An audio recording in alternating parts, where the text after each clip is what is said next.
పరిశుద్ధ గ్రంథంలో నుంచి ఒక చిన్న మాట. లేవి కాండము 6వ అధ్యాయము 13వ వచనం. లేవి కాండము 6వ అధ్యాయం 13వ వచనం. బలిపీఠం మీద అగ్ని నిత్యము మండుచుండవలెను, అది ఆరిపోకూడదు. చిన్న మాట ప్రార్థన చేసుకుందాం. ప్రేమగల మా కన్న తండ్రి యేసయ్యా, నీకు వందనాలు, కృతజ్ఞతాస్తుతులు మా ప్రభువా. సర్వకృపానిధివైన మా తండ్రి, కృపతో అయా నన్ను మమ్మలను నీ అనాది సంకల్పంలో ఈ వాక్యము ఎవరెవరికి అవసరమైనదో అందరితో, నాతో మాతో నీవే సూటిగా తేటగా స్పష్టంగా మాట్లాడమని బతిమలాడుతున్నాను. ఈ వాక్యాన్ని విరవండి అయా. ఆనాడు నీ చేతిలో ఉన్న రొట్టెలు విరవబడితే వేల మందికి ఆహారమైంది. ఈ వాక్యమును, ఈ రొట్టెను మీరు విరవమని ఆనాడు మోషేతో నువ్వు పలికావయ్యా. మనుష్యుడు రొట్టె వల్ల బ్రతకడు కానీ యెహోవా నోట నుంచి వచ్చు మాట వల్ల బ్రతుకునని నీవు మోషేకు తెలియపరిస్తే మోషే అహరోను ఇజ్రాయిలీలందరికీ తెలియపరిచాడు. ప్రభువా, ఇదిగో తండ్రి, నీ కృప చేత మా అందరితో మీరు మాట్లాడండి. నీ అనాది సంకల్పంలో నిర్ణయించినటువంటి నీ సందేశాన్ని మా అందరికి అందించమని, మా అందరికి వినగలిగిన చెవిని, గ్రహించగల మనస్సును, లోబడు హృదయాన్ని, వాక్యానుగుణం జీవించే కృపను, హృదయ సున్నతిని కూడా మాకు దయచేయమని, వినగలిగిన చెవులు కూడా మాకు దయచేయ. అన్ని విషయాల్లో కృపనివ్వండి, నీ కార్యము జరిగించమని. ఉపదేశాన్ని అడ్డగించాలని చూస్తున్నది ఏవైనా సరే అవి వేస్తున్నాను, బంధిస్తున్నాను. ఈ అల్పుణ్ణి చాటును దేవా మరుగుపరిచి పరిశుద్ధ ఆత్మజ్ఞలో పుటం వేసి శుద్ధ సువర్ణంగా చేసి సిలువ రక్తంతో కడిగి బలమైన ఆత్మ ఉంచి అయా నీ చిత్త ప్రకారం అయా నీ పక్షంగా నిలబెట్టి నీవే మాట్లాడమని, కార్యం జరిగించమని ఈ వాక్యాన్ని బట్టి కృతజ్ఞతాస్తుతులు చెల్లిస్తూ నీ నామాన్ని హెచ్చించుకుంటూ యేసయ్య ఉన్నతనంత శక్తిగల నామమున అడిగి వేడుకొని ప్రార్థించి సమస్తం పొందుకొని మహింపరచుకుంటున్నాం మా తండ్రి. ఆమేన్. మంచిది, సమకూడింది మీ అందరికీ. మాటలు విన్న ప్రతి ఒక్కరికి ప్రభు అయిన యేసుక్రీస్తు వారి పేరిట నా హృదయపూర్వకమైన వందనాలు. చదువుకున్న లేఖన భాగము లేవీలంటే యాజకులు. అసలు ఈ లేవీలు ఎవరు అని ఒకసారి మనం గమనించుకుంటే వాస్తవానికి శపితమైనటువంటి సంతానం. లేవి అనేవాడు తన తండ్రి దగ్గర సామాన్యంగా ఎవడు కూడా చేయనటువంటి ఘోరమైనటువంటి పొరపాటు చేశాడు. ఆ పొరపాటును బట్టి లేవి శపించబడ్డాడు. అయినను దేవుడు ఏం చేశాడంటే యాకోబు ద్వారా ప్రతి ఒక్కరికి ఆశీర్వాదాలు అలాగనే శాపాన్ని కూడా ప్రకటించాడు. ఆశీర్వాదాలు ప్రకటించాడు, శాపాలు కూడా ప్రకటించాడు. ఆనాడు తండ్రి నోటనే దేవుడు ఆశీర్వచనాన్ని, శాపవచనాన్ని కూడా పెట్టాడు. అయితే యాకోబు ద్వారా 12 మంది అంటే 11 మంది సంతానం. దీనా అనే అమ్మాయి తన ఆలోచన ప్రకారం తన చుట్టూ ఉన్న ప్రపంచాన్ని చూసి షెకెము అనే ప్రాంతంలో అక్కడికి వెళ్ళి ఆ పరిస్థితులు ఎలా ఉంటే చూద్దానికి పోయింది. ఆ షెకెము అనే రాజు, దీనా షెకెము అంటే ఆ షెకెము అనేవాడు కూడా యవనస్తుడే. దీనా అందచందాలు చూసి ఆ అమ్మాయిని బలవంతంగా తీసుకొని వెళ్ళి ఆ అమ్మాయితో శారీరకంగా పాపం చేస్తాడు. ఆ తర్వాత అన్నలు పోయి వాళ్ళని చంపటం, దీనా చనిపోవటం, అర్ధాంతరంగా చనిపోతుంది. అర్ధాయుష్కురాలు ఆమె. ఆమెతోనే 12 మంది సంతానం యాకోబుకి. అయితే ఈమె చనిపోయింది కాబట్టి 11 మందిని యాకోబు ఆశీర్వదిస్తాడు.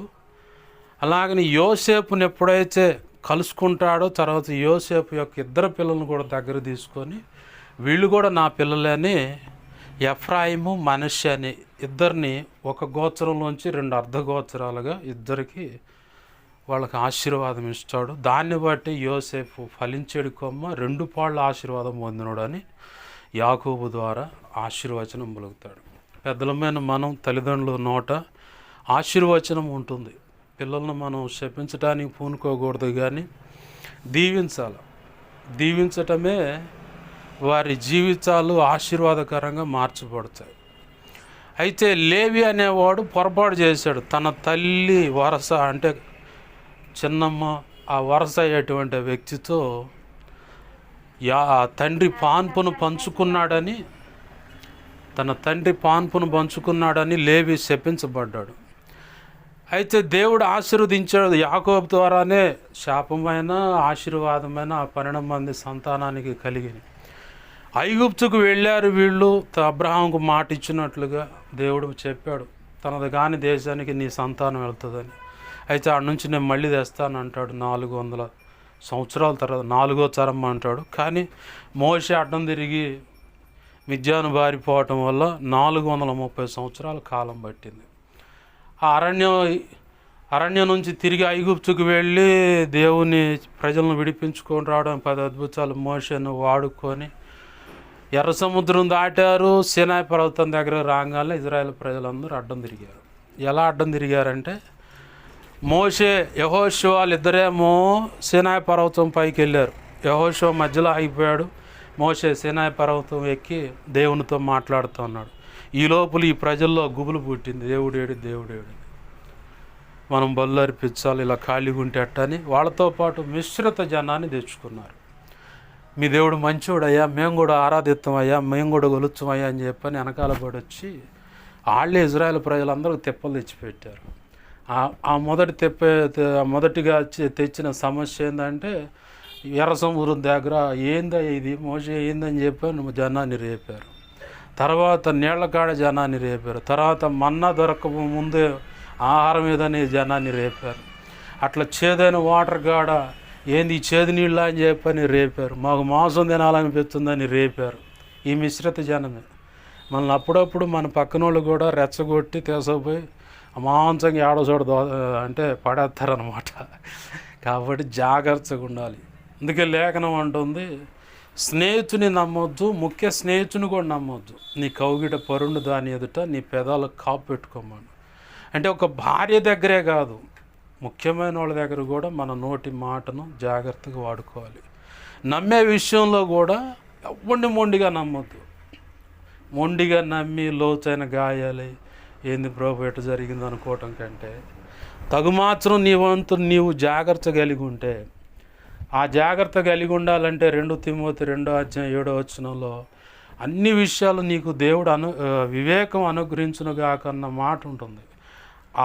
అన్ని విషయాలు నాకు వివేకాన్ని ప్రభు అని చెప్పని ఆడగూతురైనా ఆడపిల్లైనా మగపిల్లైనా మగవాళ్ళైనా పసిపిల్లలు చదువుకునే పిల్లలైనా సరే అన్ని విషయాల్లో వ్యాపారంలో ఉన్న చేసే రెక్కల కష్టార్జితం కాడ లెక్కలు తెలియాలన్నా అన్ని విషయాలు నాకు వివేచన నాకు ఇవ్వు ప్రభు అని అడిగితే ప్రభు ఖచ్చితంగా ఇస్తాడు.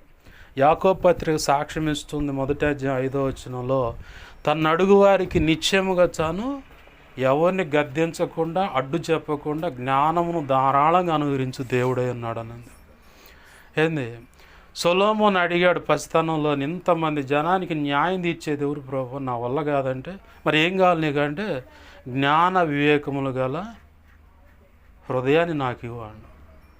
ఆస్తులు అడగలేదు, పరాయి దేశపు రాజు ప్రాణాలు అడగలేదు, కాబట్టి నీకు జ్ఞాన వివేకములు గల జ్ఞాన హృదయాన్ని నీకు ఇస్తున్నాను. డబ్బు అడగలేదు కాబట్టి నువ్వు అడగకపోయినా సర్వ సమృద్ధి అయిన ఆస్తి నీకు ఇస్తున్నాను అన్న. నీలాంటి వాడు గతంలో లేడు, ఇప్పుడు లేడు, ఇక ముందు కూడా ఉండడని దేవుడు ఒక మాట అనేసాడు. మనం ఎప్పుడైతే జ్ఞానాన్ని అడుగుతామో, జ్ఞానాన్ని అడిగినప్పుడు మనం ఏమి చేస్తున్నామో, మన ఎదుటి వ్యక్తులు ఎలా ఉన్నారు ఏంటన్నది ఈజీగా పసిగట్టవచ్చు. అవతల వ్యక్తి ఎటువంటి మనస్థితి కలిగి నీ ఎదుటికి వస్తున్నాడు అన్నది కూడా నువ్వు పసిగట్టగలుగుతావు. దాన్ని కృపావరాల్లో 1 కొరింథీ 12:7-11 కృపావరాల్లో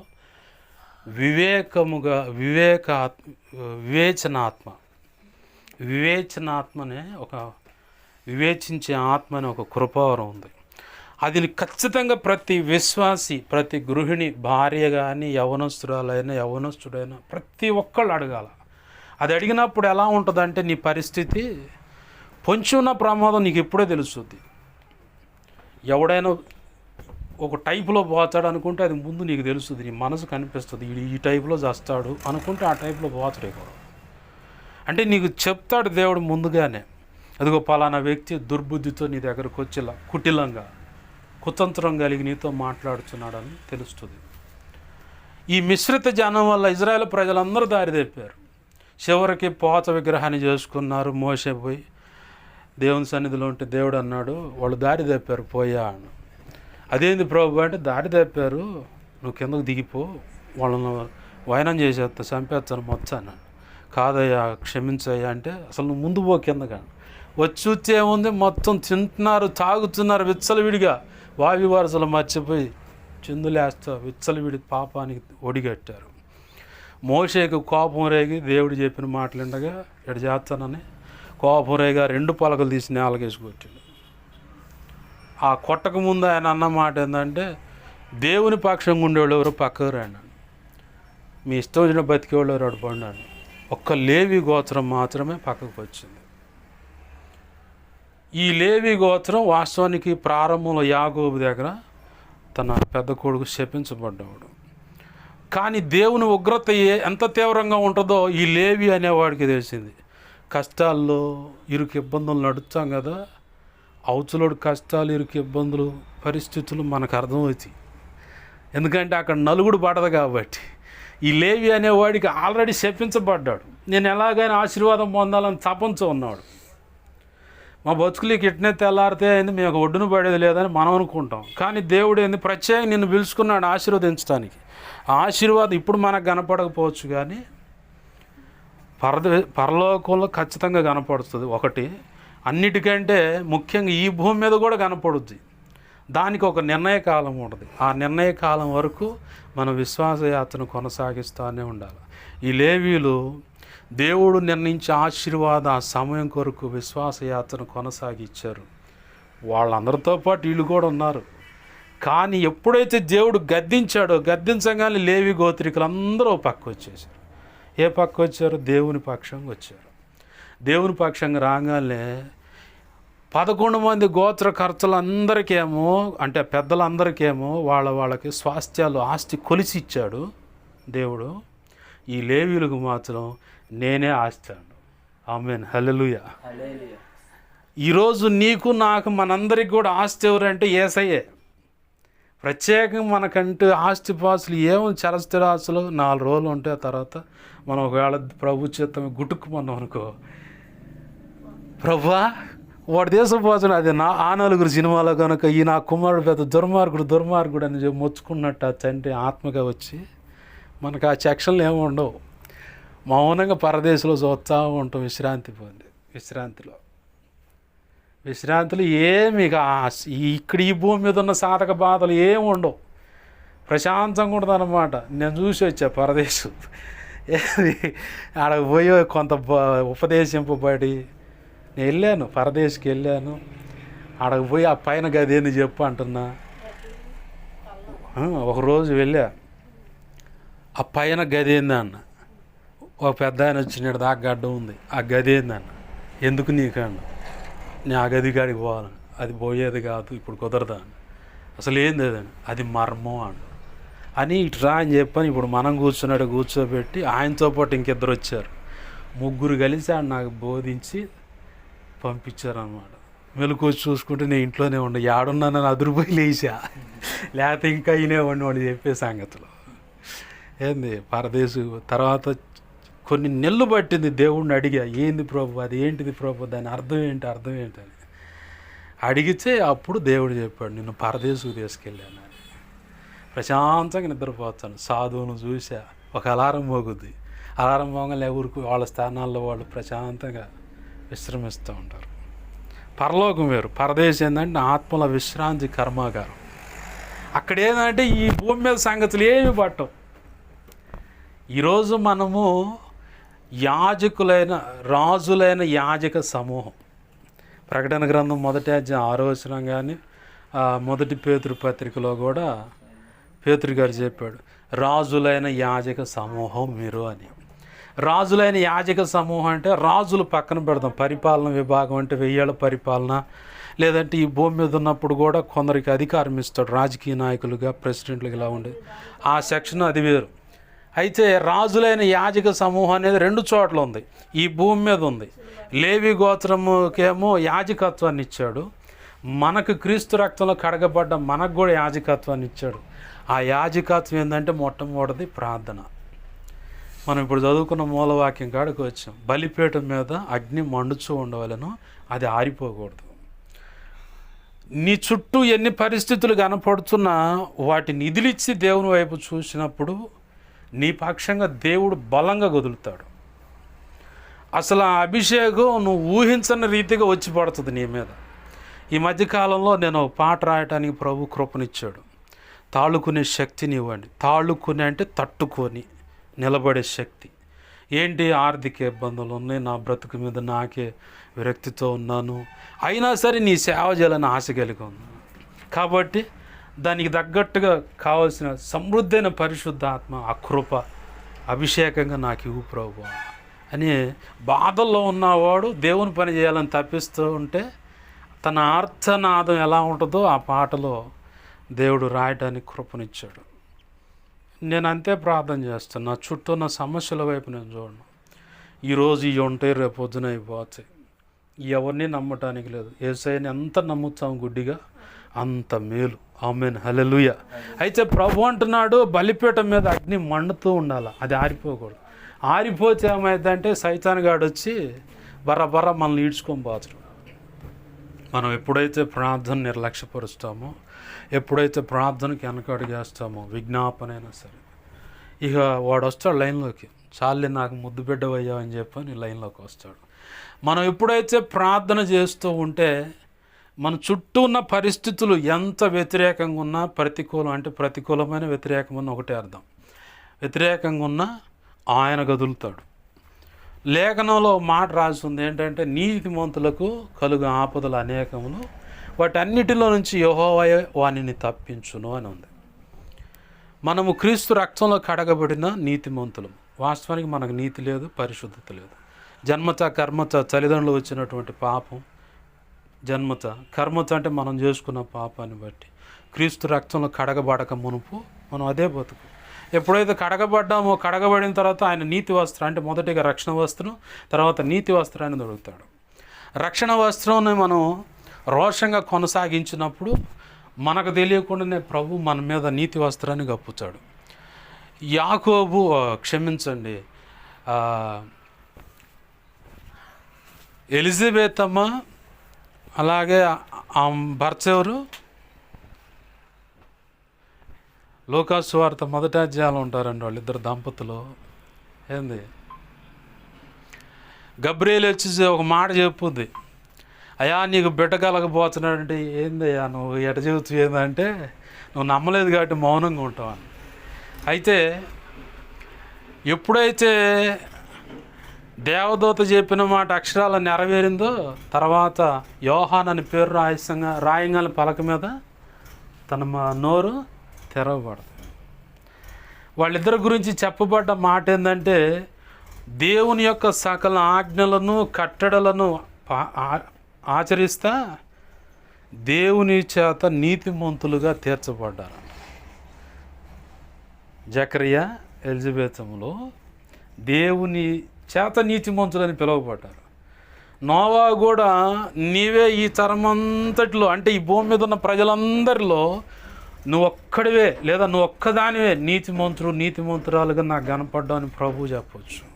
నోవా అన్నాడు కృప పొందినోడు, అలాగే దేవుని చేత నీతిమంతుడని పిలువబడ్డాడు. అది ఆ టర్ము. ఇప్పుడు మనకి యేసయ్య రక్తం ద్వారా రక్షణ వస్త్రం తొడగబడింది. తర్వాత మనం చేస్తున్న భక్తిని బట్టి నీతి వస్త్రం తొడగండి. యెహోవా చేత నిర్దోషి అనబడిన వాడు ధన్యుడు, ఆయన చేత పాపాలు కొట్టివేయబడిన వాడు ధన్యుడు అన్నమాట. ఇప్పుడు మనము ధన్యులమై ఉన్నాం అంటే అర్హులమై ఉన్న ఆశీర్వాదానికి పిలువబడ్డవాళ్ళం. ఆశీర్వాదం దేనికి పిలువబడ్డంటే యాజకత్వం చేయడానికి. యాజకత్వం ద్వారా నడుస్తున్న మనకి ఆపదలు రావంటే వస్తాయి, కానీ వాటన్నిటి నుంచి యెహోవా తప్పిస్తాడు. దావీదుకి ఎన్నో ఆపదలు చుట్టుముట్టిన ప్రతిసారి ఆయన రెక్కలను ఆశ్రయం చేసుకుని, ఎవరి రెక్కలు, దేవుని రెక్కలను ఆశ్రయం చేసుకొని ప్రార్థనలో మొరపెట్టాడు.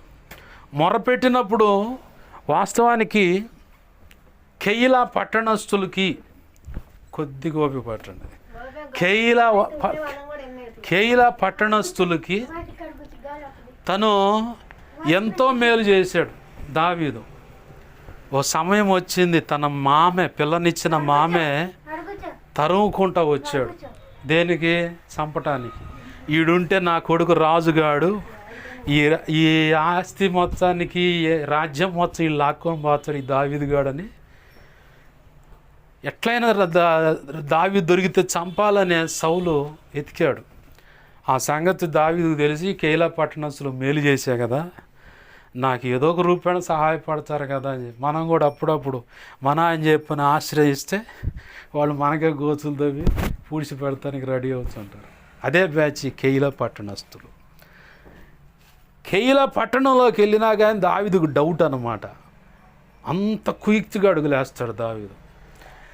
ప్రభువా, ఈ కెయిలా పట్టణస్థులు నన్ను కాపు కాసి కాపాడుతారా మా మామ చేతిలో పడకుండా?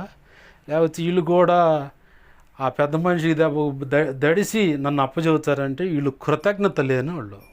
కాబట్టి ఇక్కడ ఉండమాక నీకు సాధ్యమైనంత వరకు వేరుగా ఉండు అని. సరే ప్రభు అని చెప్పని గేట్లు వేసినట్టే ఉండి దావీదు పోయి అరణ్యంలో ఆడో దాక్కుండు. సౌలు వచ్చి ఎత్తుక్కుంటే ఆడగా ఉండవు. ఏడిరా దావీదు ఏడిరా అంటే అయ్యగారు ఏడే ఉండే, అయ్యగారు ఇందాకదాకా ఏడే ఉండే.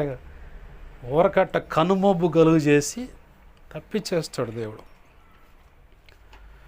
దేనివల్ల అంటే దావీదు ప్రతి ఉపద్రవంలో అయినా, ప్రతి అడుగులో అయినా, ప్రతి పని చేసే విషయంలో అయినా ప్రార్థన చేసుకొని దేవుని దగ్గర ఒక సలహా తీసుకొని అడుగులేశాడు. అప్పుడు మాత్రమే క్షేమస్థితిలో దావీదు ఎక్కడికి పోయినా జయాన్ని పొందాడు. ఎక్కడికి పోయినా ఎక్కడ అపజయాలు లేవు దావీదుకి.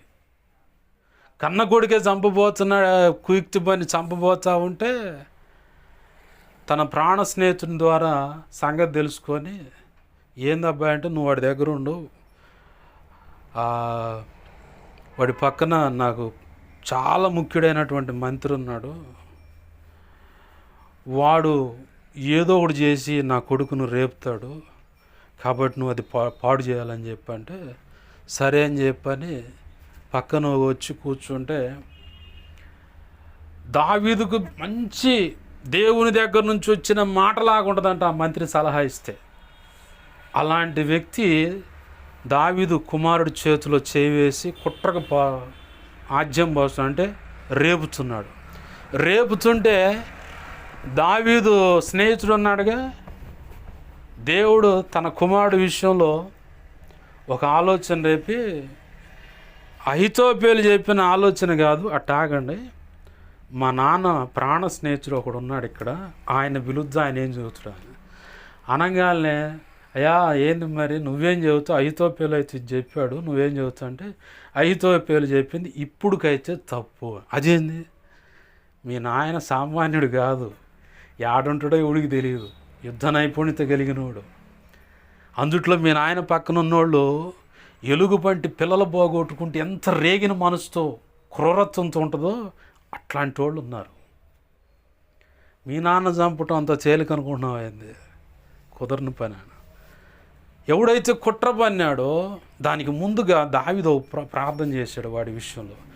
అహితోపేలు చేసిన ప్రార్థన చెడగొట్టు ప్రభు అని 2 సమయాలు 15:31 ఉంటుంది అన్నమాట. అహితోపేలు ఆలోచనలు చెడగొట్టు.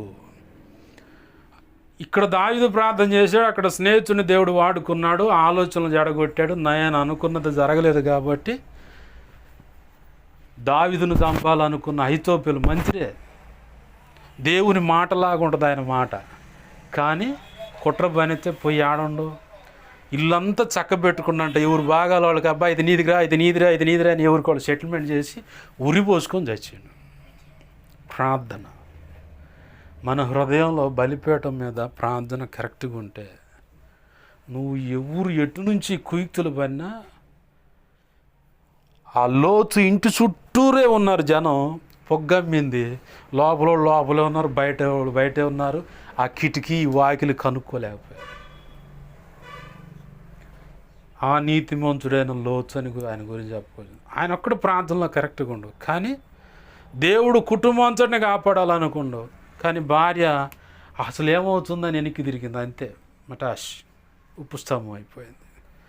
కానీ ప్రార్థన వల్ల తన పినతండ్రి అబ్రహాం ప్రార్థన చేస్తూనే ఉండు, ముందుగానే దేవుడు చెప్పాడు సొదొమ గొమొర్రా పట్టణాన్ని నాశనం చేయబోతున్నాను, మరి ఏం సంగతి. ఇక అబ్రహాం పట్టుకోండి ఆయన పాదాలు, అయ్యా అయ్యా అయ్యా అయ్యా అయ్యా ఫలానా వాడుండని డైరెక్ట్ చెబుతుల్లా, వేద్యం ఆడుతూ ఉండు. అయ్యా 100 మంది ఉంటే చంపుతావంటే, నీతిమంతులు 100 మంది ఉన్నారనుకో, వాళ్ళలో అందరం చంపుతావంటే చంపనంటాడు.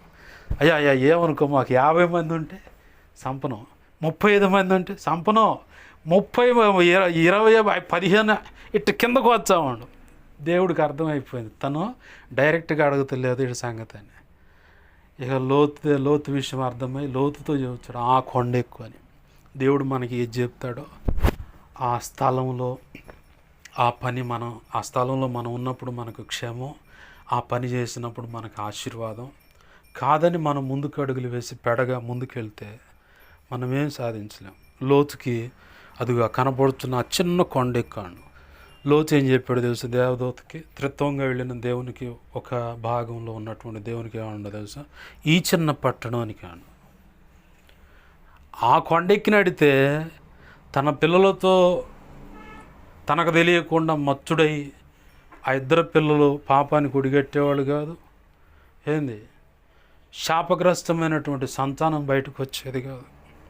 దేవుడు అన్నీ వివేచించి అన్నీ ఆలోచించి ఒక విషయం చెప్తాడు, అయ్యా ఇక్కడ ఉండు, అక్కడే ఉండిపోవటం.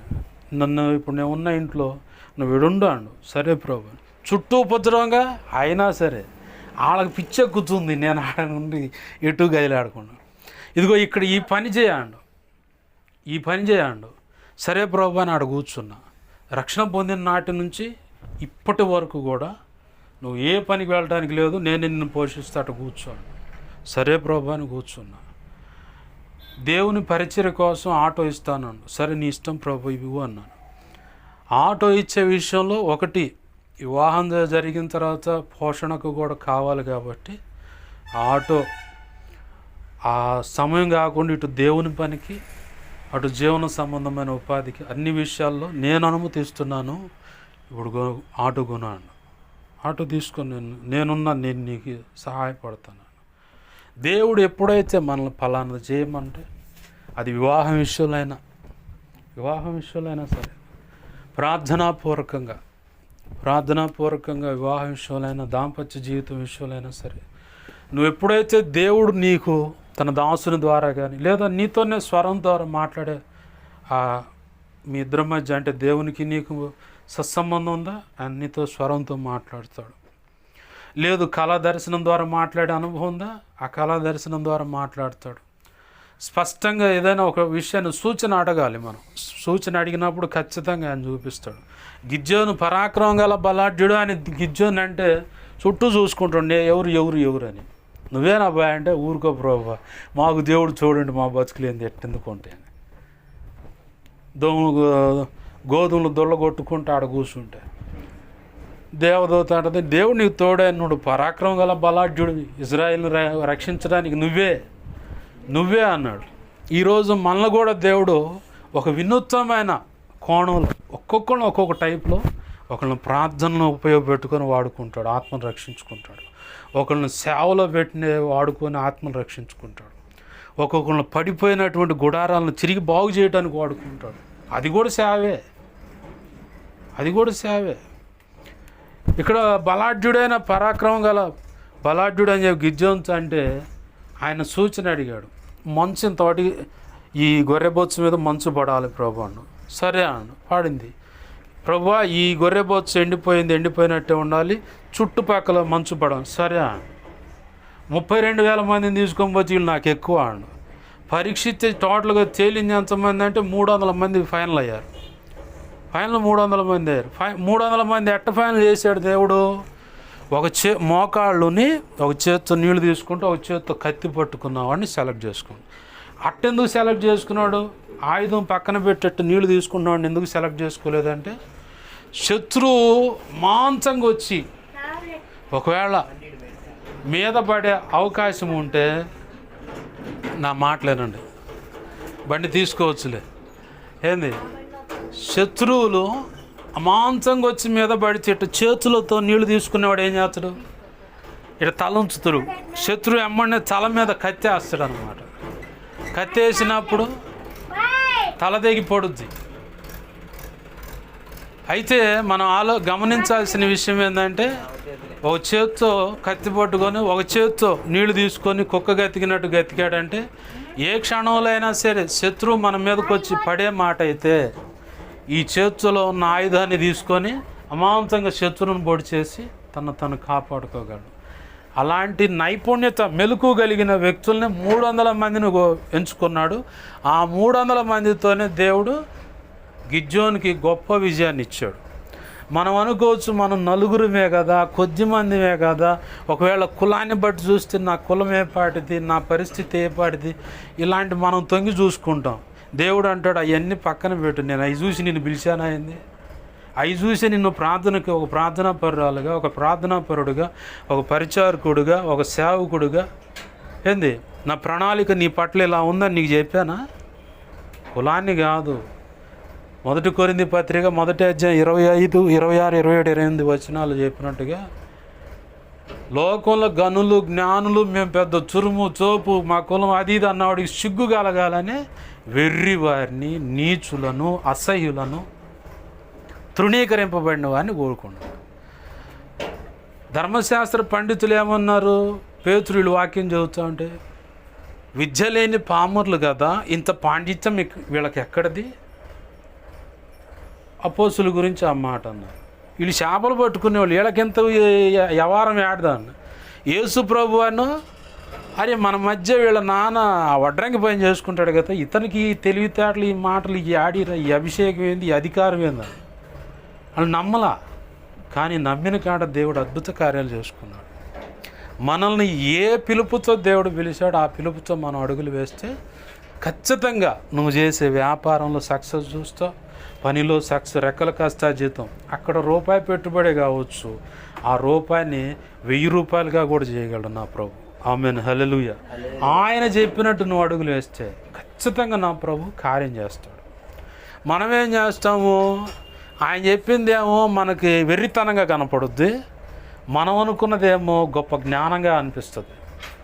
మనం అనుకున్న గొప్ప జ్ఞానం అనిపించింది మనకు వెర్రితనం అనిపించేలాగా కొన్ని కార్యాలు చేసి చూపిస్తాడు ఆయన.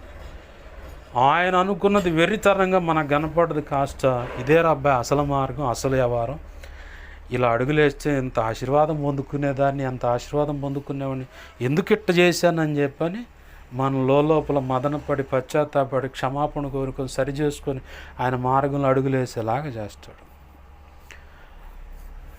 ఎప్పుడైతే లోతుకి ఆ చిన్న కొండ ఎక్కమన్నప్పుడు ఎక్కినడితే ఆశీర్వాదం ఉండదు.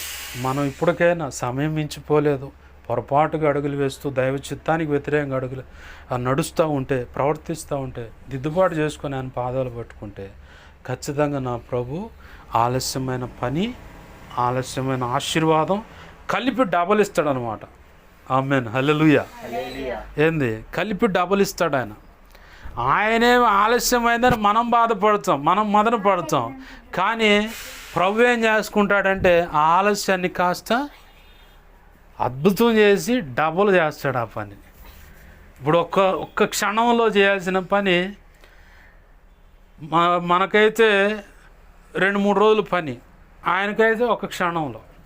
నినివే పట్టణానికి బొమ్మని యోనాకు చేస్తే, కాదులే ప్రభు నువ్వు కరుణగల దేవుడు అని చెప్పని తార్షీషు టికెట్ కొనుక్కొని ఆ వాడెక్కిండు. దేవుడు పంపించాల్సిన శ్రమలన్నీ పంపించే మళ్ళీ ఆ వాళ్ళలో ఉన్నోళ్ళు ఎచ్చి ఆ సముద్రంలో పడితే శాపకు ఆజ్ఞాపించాడు. మళ్ళీ వచ్చి నినివే పట్టణం ఒడ్డునే పడ్డు. 3 దినాల ప్రయాణం చేసిన తర్వాత 3 దినాల ప్రయాణం ఆ ఊరు మొత్తం. 3 దినాల ప్రయాణం అంటే ఒక రోజుకి ఎన్ని కిలోమీటర్లు నడవగలుగుతాడు మనిషి? ఇంచుమించుగా ఒక 40-50 అని నడుచుడు. అంటే 150 కిలోమీటర్లు అంత విస్తరణ, అంటే ఇంచుమించుగా హైదరాబాద్ అంత పట్టణం. ఒక్కరోజు నడిచి మొత్తానికి ప్రకటన చేసిన ఏమైంది? మొత్తం రక్షణ పొందారు. మనం ఆలస్యం చేసిన, కాకపోతే మనకు తన్నులు పడితే అక్కడ ఒక అనుభవ పాఠం నేర్చుకుంటాం. దేవునికే నష్టం ఉండదు. మనమే అప్పుడప్పుడు అనుకుంటా ఉంటే ఇంత తేడా పడ్డామేందని చెప్పాను. ఎప్పుడైతే అబ్రహాము ప్రార్థన చేశాడో లోతు తప్పించబడ్డాడు. మన చుట్టూ కూడా కొంతమంది ప్రార్థనా పరులు ఉంటారు, మనకు కనపడకుండా. కొన్ని ఉపద్రవాల నుంచి మనం బయటపడుతున్నామంటే మన చుట్టూ కొంతమంది ప్రార్థన చేస్తూనే ఉంటారు. దైవజనులైనా తోటి విశ్వాసులు పరిచారకులైన ప్రార్థన చేస్తూనే ఉంటారు. అయితే మనకి ఇక్కడ నేర్చుకోవాల్సిన విషయం ఏంటంటే దేవుడు ఈరోజు మనతో మాట్లాడుతుంది ప్రార్థన ద్వారా నువ్వు దేవుడిని కట్టడి చేయగలుగుతావు, దేవుడిని అంచె నిలబెట్టగలుగుతావు. దేవుడు చెప్పిన కాడ నువ్వు ఉన్నప్పుడు ఖచ్చితంగా నీకు ప్రార్థనా జీవితం ఎదుగుతూనే ఉంటుంది. దేవుడు చెప్పిన పని నువ్వు చేస్తున్నప్పుడు నీకు ప్రార్థనా జీవితంలో దిగిపోవు, రేగుతూ ఉంటావు, మండుతూ ఉంటావు. నువ్వు ఇంకొకటి తగలబెడతావే తప్ప నువ్వు సప్పగా చల్లారిపోవు. ఏంది ఇది ఒక విషయం. రెండోది, ప్రార్థన మనం కరెక్ట్గా ఉంటే దేవుడిని నిలబెట్టగలుగుతాం. యాకోబు ఏం చేశాడు? ఆ రాత్రి వేళ అందరిని పంపించేసి ఒంటరయ్యాడు. దేవుడు వచ్చి దర్శిస్తే దేవుడైనా అర్థమైంది, అయినా గట్టిగా పట్టుకున్నాడు. లేఖనం అంటుందో మగసిరి గలవాడే కన్నీరు విడుచుచు దేవుని పాదాలు పట్టుకుంటే అంతే, ఆగిపోయాడు ఆయన. నీ జీవితంలో ఏదైనా నీకు కాదని దేవుడు దాటేసుకొని వెళ్ళిపోయే మాట అయితే నువ్వు ఆయన రాత్రి వేళ కన్నీరు విడిచి బతిలాడితే పట్టుకో, నాకెందుకు ఇవ్వు ప్రభువా, నాకెందుకు చేయవు సహాయం, ఖచ్చితంగా నిలబెడతాడు. నా వివాహ విషయంలో ఈ మధ్య నేను తెలుసుకున్న దేవుని సన్నిధిలో ఒక అద్భుతం ఏంటంటే, ఆ అద్భుతం ఒక విషయం ఏంటంటే, నాకు 5 రకాల కులాల గురించి వ్యక్తులు ఇలా అని చెప్పుకొచ్చారు. వాళ్ళు ఎవరో నాకు తెలుసు. ఒకవేళ నేను పోయి ఇదమ్మా సంగతి అంటే వీడు మా అమ్మాయిని టార్గెట్ చేసి ఎరేసి ఇట్లా చెబుతున్నది రకరకాలుగా కావిస్తారు. గతంలో ఒక చెల్లి అట్నే చేసింది, చివరికి ఆమె సేవకుడు కలిసి ఒక సంబంధం ఇటు చేశారు. ఇవన్నీ ఆలోచనలు ఉండి నాకు వీళ్ళంతా తెలుసు కాబట్టి మెలకుండా ఉన్నా. అయితే వాళ్ళలో ఒక ఆడపిల్ల దేవుని పాదాలు గట్టిగా పట్టుకుంది.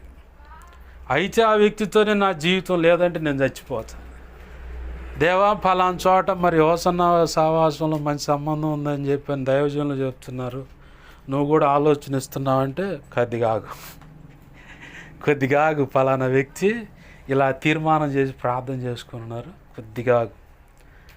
ముఖ్యంగా ఈ వ్యక్తినే నేను ఆశీర్వదించాలనుకుంటున్నాను, తర్వాత స్టెప్ అది, కొద్దిగా ఆగా. నేను ఈ ఉపమానం ఎందుకు చెప్తున్నాను, ఈ విషయం ఎందుకు చెప్తున్నా, సాక్ష్యం ఎందుకు చెప్తున్నా అంటే, నువ్వు దేవుని పాదాలు పట్టుకొని ప్రార్థన చేస్తే దేవుడు ఆగిపోతాడు. ఇక అంతే, ఆయన ఇచ్చిన మాటకి కట్టుబడి ఆయన ఆగిపోతాడు. ఎలా సాధ్యమవుతుంది అదంటే ప్రార్థన ద్వారానే. నీకు ఒక మాట ఇచ్చాడు, ఏదన్నా ఇస్తానని, ఒక స్థలం ఇస్తానని మాట ఇచ్చాడా, ఖచ్చితంగా ఆయన ఇస్తాడు. నువ్వు వదిలిపెట్టకుండా ప్రార్థన చేస్తూ ఉండు. డేవిడ్ పాల్ యాంగిచో గారు విశ్వాసాన్ని బట్టి నేను మందిరంలో ఫర్నిచర్ కావాలని చెప్పి ప్రార్థన చేసుకుంటూ ఉన్నాడు. సంఘంతో నేను ఇప్పుడే విశ్వాసాన్ని బట్టి పురులు పోసుకున్నాను, నా ప్రభు నిర్ణయ కాలంలో నేను ప్రసవిస్తాను అంటున్నాడు. మగ మనిషి ఆ మాట అంటే ఎట్టుంటుంది? పాస్ట్ గారికి జనం రాకపోవటాన్ని బట్టి, మందిరంలో కావాల్సిన వస్తువులు లేకపోవటాన్ని బట్టి పిచ్చి పెట్టినట్టుంది అనుకున్నారు జనం అంతా.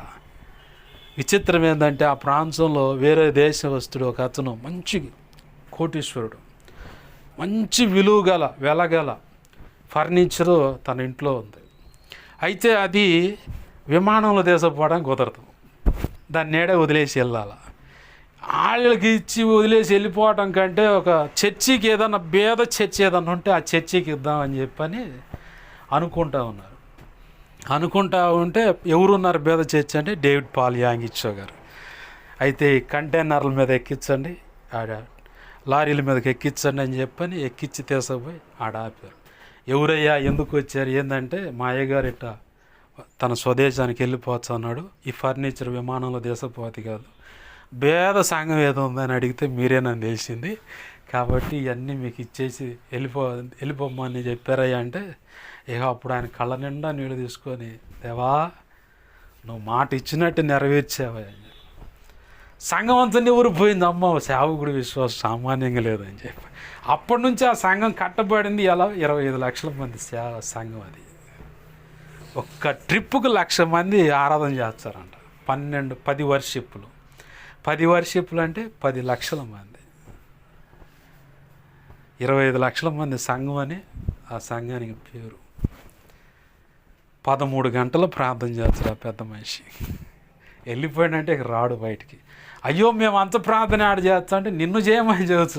నీకు ఇచ్చిన తలాంతుల్లో నీకు ఎంత ప్రార్థన సమయం ఇచ్చాడో ఆ ప్రార్థన సమయం నువ్వు గడిపితే చాలు, మిగతా అన్నీ ప్రభు గదిలి చేసుకుంటూ వస్తాడు.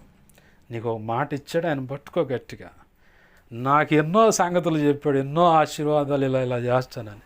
నేను మొండికి పడి, చాలామందికి నేను ఒక జోకర్లా కనపడతాను, కానీ మొండికి పడి ఆయన పాదాలు పట్టుకొని, ఏవా నువ్వు ఇస్తానన్ను నువ్వు చేస్తావు ఇక అంతే. ఇప్పుడు ఆటోకు తీసుకోబ్బాను, సరేనయ్యా అన్న. 11 సంవత్సరాలు ఆయన పోషణ మీద అంతే చూస్తాను, ఏమి ఇస్తే తిన్నా లేదా అంతే చూస్తాను. వాస్తవానికి కడతానికి జేబులో ఖర్చులకు తప్ప బండికి డౌన్ పేమెంట్ కడతానికి కూడా ఏం లేవు.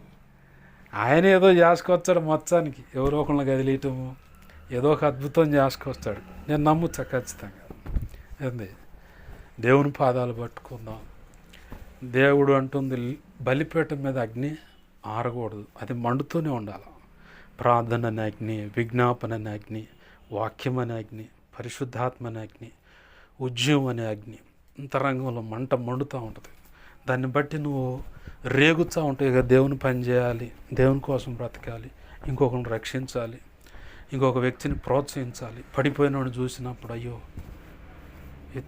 దేనికోసం తేడాపడ్డట్టుండని చెప్పని నీ మనసులో తెలియని బాధ కలుగుతుంది. విమర్శించవద్దు. మనం విమర్శిస్తే అదే విమర్శ వాళ్ళు ఎటువంటి బలహీనతలో పడిపోయారో అదే పరిస్థితులు మన జీవితంలోకి దేవుడు అనుమతిస్తాడు. అనుమతి ఇచ్చాడంటే గుల్ల అవుతాం మనం.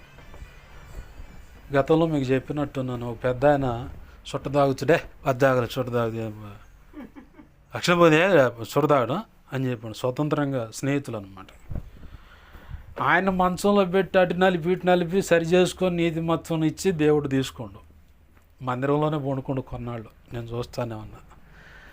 ఎవరైతే ఆయన విమర్శి, ఇప్పుడు ఆయన పావు కిలోలు సొప్పుగా చుట్ట కొనుక్కోసుకొని ఉప్పు అని లాగుతున్న బజార్లో కూర్చొని. నేను అప్పుడు అనుకున్నా, బాబా తొందరపడి విమర్శించాడు ఈ వ్యక్తి అని. అది ఒక చుట్టకాడనే కాదు, ఏ విషయంలో అయినా సరే బలహీనపడినప్పుడు ఏదో పొరపాటు కావచ్చు, బుద్ధిహీనంగా తెలిసేయచ్చు, అపవాది ప్రేరణ పట్టేయచ్చు. ప్రభువా ఈ వ్యక్తిని ఎలాగైనా సరిచేసి పట్టుకురా, అవకాశం ఇస్తే 4 మాటలు అందించి సరైన మార్గం నడిపించడం నాకు కృపను, అది ఎలా చెప్పాలో నాకు అవకాశం అని చెప్పి అడిగితే ప్రభు ఖచ్చితంగా కృపనిస్తాడు, ఖచ్చితంగా మనల్ని మండిస్తాడు. ఈ అంచె దినాల్లో కావాల్సింది ప్రార్థన.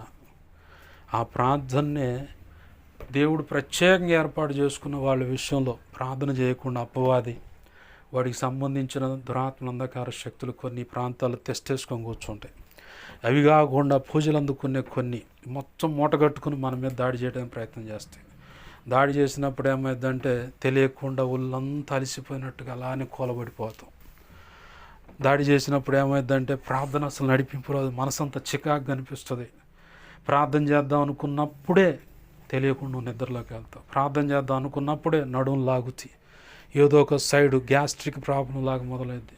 ప్రార్థన చేద్దాం అనుకున్నప్పుడే ఎవరో ఒకళ్ళు వస్తారు, ముచ్చట పెడతారు. ప్రార్థన చేద్దాం అనుకున్నప్పుడే నీ ఇంట్లో పశువులు ఉంటే వాటికి సమస్య అవుతుంది. ప్రార్థన చేద్దాం అనుకున్నప్పుడే పిల్లలు ఉంటే పిల్లలకి ఏదో ఒక చిన్న ఈ గలిబిలు అనమాట, ఇదవుతుంది, అనారోగ్య సమస్య అన్నట్టుగా. ప్రార్థన చేద్దాం అనుకున్నప్పుడే కట్టుకున్న భార్య అయితే ఇక ఆమె లేవుస్తుంది, ప్రార్థన ప్రార్థన ప్రార్థన, ఎప్పుడు చూసినా ప్రార్థన. కొంతమంది పిల్లల మీద తల్లిదండ్రులు కూడా అట్నే ఎగిరిన వాళ్ళని చూశాను నేను. ఒక ఆయన అయితే ఆయన పేరు తిమోతి, నా నిజమైన కుమారుడైన ఆయనకు తిమోతి అనే మాటకు అర్థం. వాళ్ళ ఆడపిల్లలు ప్రార్థన చేస్తూ ఉంటే ప్రార్థన లేదు, ఇక ఆయన మర్మాంగాలు చూపించి తిడతా, ఆ సంగతి దేవుడు నాకు చెప్తా ఉండు, ఇట్లా అంటుండు అతను అని చెప్పి. తండ్రి ఇప్పుడన్నా ఇప్పుడు జులాయిగా పోయి బజార్లు ఎగురుతానంటే ఓ పొమ్మంటాడా? శుభ్రంగా ఇంట్లో ఉండి ప్రార్థన చేసుకుంటుంటే ఆయన ఎప్పుడు పేదనేది మర్మాంగాలు చూపించి తిడతా ఉంటాడు. ఇట్ట బాధించేవాళ్ళు ఉంటారు, వద్దాకలు ప్రార్థన అని చెప్పి. దాంట్లో కూడా వివేకం కావాలి. అచ్చంగా నన్ను ప్రార్థన చేయమని ఆడే కూర్చుంటే మరి భార్య పిల్లల పోషణ ఎవరు? అచ్చంగా నేను ఆడే ప్రార్థన చేస్తాడు, మిగతా పనులు ఇంట్లో అమ్మకి కానీ నాన్నకి కానీ సహాయపడి ఆ బట్టలు ఉతకటం, అంట్లు తోమటం ఇవన్నీ చేసేది. కొంతమంది పోయి అట్నే కూర్చుంటారు, నన్ను ప్రార్థన ఏం చేయనని. అవి కుదరవు. ఆ టైమే. అయితే ఇక్కడ సెట్ కాని టైం ఉంటాయి, వాటిని రాత్రికి మలుచుకొని దేవుని పాదాచరణలో ఇప్పుడు ఏమన్నా అటు తిరగాల, నాకు కుదరట్లేదు కాబట్టి రేత్రి కూర్చోండి, దేవుడు రేత్రే కూర్చొని ప్రార్థన చేయాలి. పగటి వేళ నీకు కుదరదు, ఎవరో ఒకళ్ళు పిలుస్తారు, అటు ఇటు వెళ్ళాల్సి వస్తుందని. అట్లానే మనకి అనుకూలమైన ఒక గంట అయినా దేవుని పాదాలు పట్టుకొని దాన్ని కంటిన్యూషన్గా ఏ పరిస్థితి అయినా మెయింటైన్ చేయగలిగితే నా ప్రభు ఇంకొకరు కృపనిస్తాడు, మండిస్తాడు, ఇంకొంచెం ప్రార్థనా జీవితాన్ని పెంచుకుంటూ వస్తాడు. దాన్ని కూడా ఆయన చిత్త ప్రకారం మనకున్న పరిస్థితులకు అనుగుణంగా 3 భాగాలు చేయటము, ఉదయం మధ్యాహ్నం సాయంత్రం అన్నట్లుగా 3 గంటలుగా దాన్ని విభాగించి మనకు అనుకూలంగా ఉంచి అటు జీవనాన్ని కొనసాగిస్తాడు, పనిని కొనసాగింపజేస్తాడు, ఇటు ఇంట్లో పనులు జరుగుతూ ఉంటాయి. ఏ సెక్షన్కి ఆ సెక్షన్ నడుస్తూనే ఉంటుంది, దేవుని పని జరుగుతూ ఉంటుంది. అయితే అపవాది దాడులు ఉంటాయి కాబట్టి ప్రభువా అట్లాంటి దాడులు మా మీద లేకుండా తీసివేయి, నువ్వు మాత్రమే తీసేయగలవు, మాకు సహాయం చేయ ప్రభు అని చెప్పాను. సైతాన్ గాడు మనల్ని ప్రయత్నం చేస్తున్న వాడు పోరాడుతూనే ఉంటాడు. అయితే మనం మొదటిగా స్తుతి చెల్లించాలి. కొద్ది సమయం ఒక 10 నిమిషాలను స్తుతించి ఆ తర్వాత దేవుడు నడిపింపును బట్టి ప్రార్థన చేయగలిగితే సర్వోన్నతుని శక్తి నిన్ను స్తుతించినప్పుడు ఆవరిస్తుంది. ఇక మిగతా పనులు నేను చేసుకుంటూ ఉంటాడు. ప్రభు కృపనిస్తాడు, మనందరికీ సహాయం చేస్తాడు. దేవుని పాదాలు పట్టుకుందాం, ప్రార్థన చేద్దాం. రండి. ప్రభువా నన్ను ఇంకనూ ప్రార్థనలో మండించు. చుట్టూ ఉన్న పరిస్థితులను తొంగి చూడటం కానీ వాటి వైపు చూసి మనసు నిలిపి కృంగిపోవటం కాదు కానీ ప్రభువా ఇదిగో నీతిమంతులకు అనేకమైన ఆపదలు కలుగునన్ను, వాటన్నిటి నుంచి యెహోవాయే తప్పించునన్ను. నీతిమంతం అంటే నీ రక్తంలో కడగబడిన మాకు కూడా ఉన్నాయి ప్రభు ఆపదలు. అయితే ప్రార్థన ద్వారానే వాటిని మేము జయించగలమని మా పితరులు అబ్రహాం కానీ, దావీదు కానీ, లోతు కానీ, అయ్యా ఇదిగో తండ్రి పౌలు కూడా అన్నాడయ్యా, ఇదిగో సంఘం విషయమే కానీ మీ నిమిత్తమే కానీ మానక రాత్రి వాళ్ళు కన్నీరు విడిచి ఉపవసించి నా శరీరాన్ని నలగొట్టుకొని ప్రార్థన చేశాను. ఎన్నో పెను ఉపద్రవాలు నా చుట్టూ ఉన్నాయి, దొంగల చేత కొట్టబడ్డాను, దిగంబరిగా ఉన్నాను, ఆకలి దప్పులతో ఉన్నాను, బ్రతుకుతానన్న నమ్మకం లేనటువంటి పరిస్థితుల్లో కూడా నేను గడిపాను. అయితే గర్జించు సింహమైన అపవాది నన్ను మింగాలని చూస్తే నా ప్రభు ఆ సింహం నోట నుండి తప్పించాడు. నాకు తోడై ఉన్నాడు అన్నాడు పౌలు. ఆయనకు తోడైన దేవుడు ఇర్మియా 20:11 సెలవిచ్చినట్లుగా పరాక్రమం గల సూర్యుని వలె నీకు తోడై ఉన్నాడు. తల్లి సహోదరుడా నీకు తోడై ఉన్నాడు. దేవుడు చెప్పిన మాటకు లోబడదాం. దేవుడు ఏం చేయమన్నాడు అది చేద్దాం. దేవుడు ఎక్కడున్నామన్నాడు అక్కడ ఉందాం. ఆయనకు వేరై మనం ఎంత ప్రార్థన చేసినా సమాధానం రాదు మనకి. ఆయనకు వేరే మనం ఎంత ప్రయత్నం చేసినా. అహాబు, యెజబెలు నాబోతు అనేవాని స్థలం దగ్గర కుట్ర బన్ని నాబోతు అనేవాడిని చంపితే ఆకాశం అంతా కన్నేసుకొని చూసిన దేవుడు కదిలి ఏలియా ద్వారా అహాబు యెజబెలును హెచ్చరించాడు. నాబోతు వాని యొక్క రక్తము ఏ కళ్ళం అంటే ఏ పొలంలో అయితే చిన్నిందో, ఎక్కడైతే కుక్కలు నాకాయో అక్కడ అలా జరిగినట్టే మీ ఇద్దరి రక్తాన్ని కూడా ఇదిగో కుక్కలు నాగుతాయి అన్నాడు ఏలియా. అట్లానే మరి నాబోతు యొక్క పొలం విషయంలో దేవుడు తీర్పు తీరిస్తే అహాబు యెజబెలు ఇద్దరు నీచమైన ఘోరమైన చావు చేస్తే కుక్కలు నాకే వాళ్ళ రక్తం. తల్లి ఈరోజు నీ వాళ్ళు కావచ్చు ఎవరైనా సరే, నీ పట్ల ఏదైనా కుట్రబడినా, నీ బిడ్డ విషయంలో కుట్రబడినా, కోడలు ఒకవేళ వ్యతిరేకంగా మాట్లాడినా దేవుడు వేయాల్సిన ధర వేసుకొని మొత్తాన్ని లైన్లో పెడతాడు. అయితే నువ్వు కరెక్ట్గా దేవుని పాదాలు పెట్టుకో. నా ప్రభు ఎన్నో పెనుపద్రవాల నుంచి నువ్వు తప్పించుకుంటూ వచ్చాడు. ఎందుకంటే ఆయన ఉన్నతమైన సంకల్పంలో నువ్వు పిలువబడ్డావు.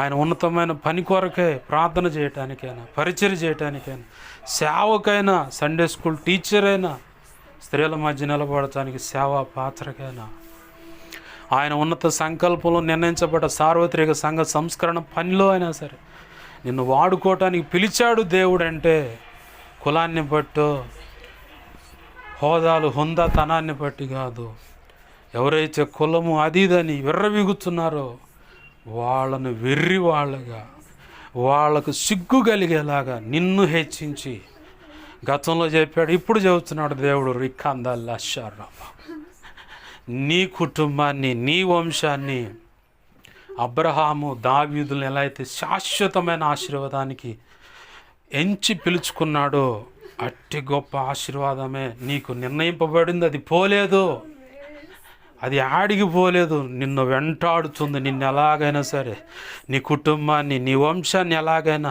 ఆ ఉన్నతమైన ఆశీర్వాదంలో తీసుకువెళ్ళటానికే. ఒకవేళ నీకు వ్యతిరేకంగా పరిస్థితులు కనపడవచ్చు, అనారోగ్య కారణాలు కావచ్చు, పరిస్థితులంతా తల్లకిందులైపోయి వీళ్ళేం కలుస్తారులే అనుకోవచ్చు. నా ప్రభువు చేతనవు ఏది ఎక్కడ ఎలా మెలగబెట్టి ఏ ఊరిని ఎలా కొడితే లైన్లోకి వస్తారో ఆయనకు బాగా తెలుసు. ట్రిగర్లో ఉన్న స్ట్రైకరు ఆయన. ఆ కాయిన్స్ని ఎలా ఏది కదిలిస్తే ఒక కాయిన్ వచ్చి ఆ హోల్లో పడుతుందో ఆయనకు బాగా తెలుసు యేసయ్యకి.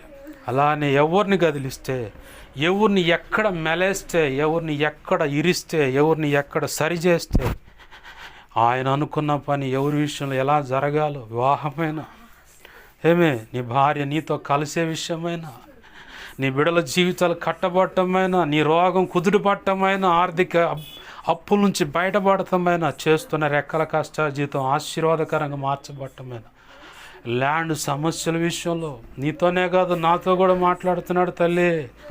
నాబోతు వాని కళ్ళం దగ్గర ఆహాబు యెజెబెలు ఎంత కుట్ర చేశారో, ఘోరమైన పతనాన్ని వారు చూశారు. నీ విషయంలో కూడా దేవుడు అలా కదులుతున్నాను అంటున్నాడు. నీ విషయంలో అలా కదులుతానంటున్నాడు. నీకు స్థలం ఇస్తానంటున్నాడు దేవుడు. చక్కని ఇల్లు కట్టుకుంటావు, చక్కని ఇల్లు కట్టుకుంటావు, మందిరానికి దేవుని సేవకు ఇంకా సహకరిస్తావు, ఆర్థికంగాను ప్రార్థనా పరంగా అన్ని విధాలు నువ్వు సహకరిస్తావు. అయ్యో నేను ఇప్పుడు ఏమీ సహాయం చేయలేకపోతున్నా అనుకుంటున్నావు. అనేకులకు నువ్వు ఆదరించే వ్యక్తిగా, ఆహారం పెట్టే వ్యక్తిగా, ఆర్థికంగా సపోర్ట్ చేసే వ్యక్తిగా నా ప్రభు దీవించబోతా ఉన్నాడు. ఈరోజు ఇంత ఇరుకు అనుభవిస్తున్నానే అనుకుంటున్నావు, కానీ నా ప్రభు నెమ్మది గల ప్రశాంతత కలిగినటువంటి స్థలంలో నిన్ను చక్కగా జీవింపజేయడానికి ఆయన కోరుకున్నాడు. ఈ భూమి మీద ప్రశాంతంగా ఉండేటువంటి ఒక స్థలంలో నా ప్రభు నీకు చక్కని నివాసం ఇచ్చి అన్ని సదుపాయాలు కలుగజేసి నా ప్రభు ఆ ఇంట్లో నిన్ను ఉంచబోతా ఉన్నాడు. దేవుడు చెప్పిన మాట నెరవేర్చబోతా ఉన్నాడు. సహోదరుడా, సహోదరి, దేవుని కుమార్తె, దేవుని కుమారుడా, నువ్వు ప్రార్థన చేసి దేవుని అడ్డగించి ఆపావు చూడు, నా ప్రభు కదులుతా ఉన్నాడు. వివాహం విషయంలో నా ప్రభు కదులుతూ ఉన్నాడు. దాంపత్య జీవితం విషయంలో భార్యాభర్తల మధ్య సఖ్యత సమాధానం కలుగు చేయటానికి కదులుతున్నాడు. ఏ ప్రాంతాలకైతే నువ్వు వెళ్ళి సేవ చేయాలో ఆ ప్రాంతానికి వెళ్లకుండా అడ్డగించిన దురాత్మ అంధకార శక్తులను దేవుడు లయపరిచాడు, మార్గం సరళపరిచున్నాడు దేవుడు. ఇది మొదలుకొని నువ్వు ఆ ప్రాంతాల్లో అడుగుపెట్టి ప్రార్థన చేయబోతున్నావు, దేవుని మాటలు ప్రకటించబోతున్నావు, సువార్త అందించబోతున్నావు, సంఘం కట్టబోతున్నావు. దేవుడు మందిర స్థలాలు ఇవ్వబోతున్నాడు ఆ ప్రాంతాల్లో. నీతో చెప్పాడు కదా 2 స్థలాల్లో నిలబెట్టి నేను వాడుకుంటానని, నీతో చెప్పాడు కదా సహకారిగా ఉంటావని, నీతో చెప్పాడు కదా పలానా ప్రాంతాల్లో నేను నిలబెట్టి వాడుకుంటానని. నా ప్రభు నీకు చెప్పినట్లుగా చేయబోతా ఉన్నాడు. ఆయన చిత్తానికి వేరుగా అడుగులు ఉంటే సరి చేసుకో, దేవుని పాదాలు పట్టుకొని క్షమాపణ అడుగు. ఆయన క్షమించడానికి సిద్ధ మనసు కలిగి ఉన్నాడు. దైవ చిత్తానికి వేరుగా నువ్వు నిర్ణయాలు, అడుగులు, తలంపులు, ఊహలు, ఆలోచనలు, హృదయ మనస్సులో అభిప్రాయాలను బట్టి అడుగులు వేసి ప్రార్థన చల్లారిపోయిన పరిస్థితిలో ఉన్నావా? నా ప్రభు అంటున్నాడు సరి చేసుకో. నేను చెప్పిన మాట మీద నువ్వు నిలబడు. నేను చెప్పిన మాట మీద ఆశ పెట్టుకొని నా వైపు చూడు. ఆశపడ్డ ప్రాణాన్ని తృప్తిపరిచే దేవుడు నేను. ఆశించిన దానికంటే ఉన్నతమైనది నీకు ఇవ్వాలనుకుంటున్నాను. ఉన్నతమైన వ్యక్తిగా నీ భార్యను మలిచి నీ దగ్గరకు తేవాలనుకుంటున్నాను. ఉన్నతమైనటువంటి వ్యక్తులుగా నీ వారిని వ్యతిరేకంగా నిలబడ్డ నీ వారిని మార్చి నీ దగ్గర తేవాలనుకున్నాను. నీ కాళ్ళ మీద పడేటట్టుగా చేయబోతున్నాను.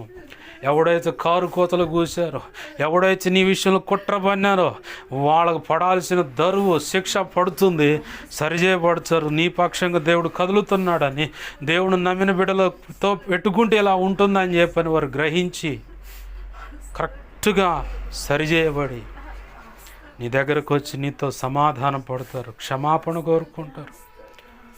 వాళ్ళే నీకు కన్న బిడ్డలుగా ఉండి నిన్ను అన్ని విషయాలు చూసుకుంటారు. అది జరగబోచా ఉంది. నా ప్రభు చేయబోచా ఉన్నాడు. ఉన్నతమైన సేవలోకి మీరు అడుగు పెట్టబోచా ఉన్నారు. ఉన్నతమైన సేవ, ఉన్నతమైన సంకల్పం. దేవుని పాదాలు పట్టుకొని ప్రార్థన చేద్దాం. ప్రేమగల మా కన్న తండ్రి, మీరు సెలవిచ్చిన ప్రతి మాట మా హృదయాలు పదిలపరచండి. అనేక పర్యాలు నెమరు వేయడానికి కూడా కృపను దయచేయమని ఈ వాక్యాన్ని హెచ్చించుకుంటున్నా, నీ నామాన్ని కనపరుచుకుంటున్నాం. కళలో, నిద్రలో, దర్శనం, స్వప్నాలు చూపించబడ్డ సమస్త కీడు శోధనలు వేస్తూ నామలో బంధిస్తున్నాను, లయపరుస్తున్నాను. బంధించి లయపరిచిన కృతజ్ఞతాస్తుతులు. కళలో, నిద్రలో, దర్శనం, స్వప్నాలు చూపించబడ్డ సమస్త మంచి కళ్ళ, మంచి దర్శనం, మంచి స్వప్న, నిద్రలో చూసి సమస్త మంచి యేసు నామలు త్వరపెట్టు జరుగునుగాక, నెరవేర్చబడినగాక. త్వరపెట్టి జరిగేలా చేసి నెరవేర్చినందుకు కృతజ్ఞతాస్తుతులయ్యా. ఈరోజు ఈ ఉపవాస కూటాన్ని ఏర్పాటు చేసుకున్న తల్లిని బట్టి నీకు స్తోత్రాలు.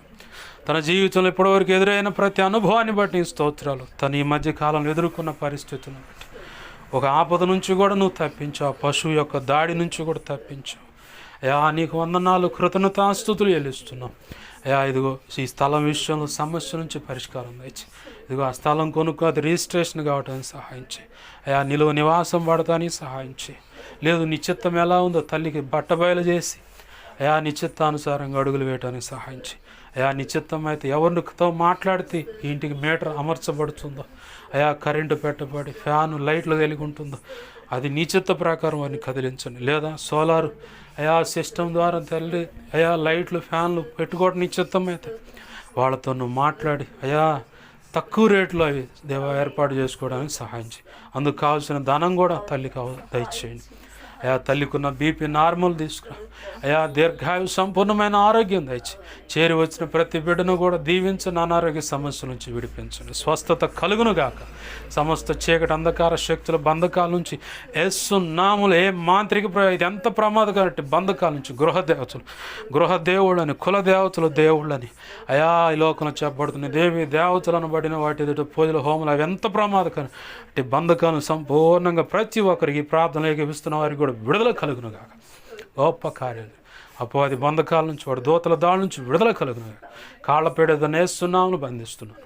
ఈ ఆత్మకార్యం జరిగించమని యేసయ్య నామములోనే ప్రార్థించి బిడ్డలందరినీ దీవించి ఆశ్రయించి చేతులకు అప్పచెప్పి నేను మహింపరచుకుంటున్నాను మా తండ్రి. ఆమేన్.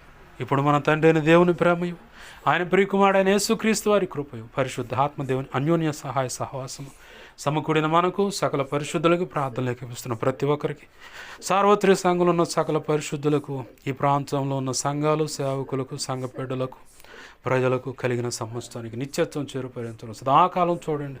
ఆత్మలన్నిటిని రక్షించి ప్రభు కృపచేత ఈ పరిచయలో చేర్చి ఆయన అనుకున్న ఉన్నత పని జరిగించి ఆయన మాత్రం మహిమ పొందునుగాక. మనందరినీ కూడా ఆయన పనిలో వాడుకొని గొప్పగా వాడుకొని ఆయన పని జరిగించుకొనుగాక. ఆమేన్. యేసు రక్తము నాకేచే, ప్రవేశ రక్తము నాకేచే, ప్రవేశనామం సంపూర్ణమైన విజయం కలుగునుగాక. ఆమేన్.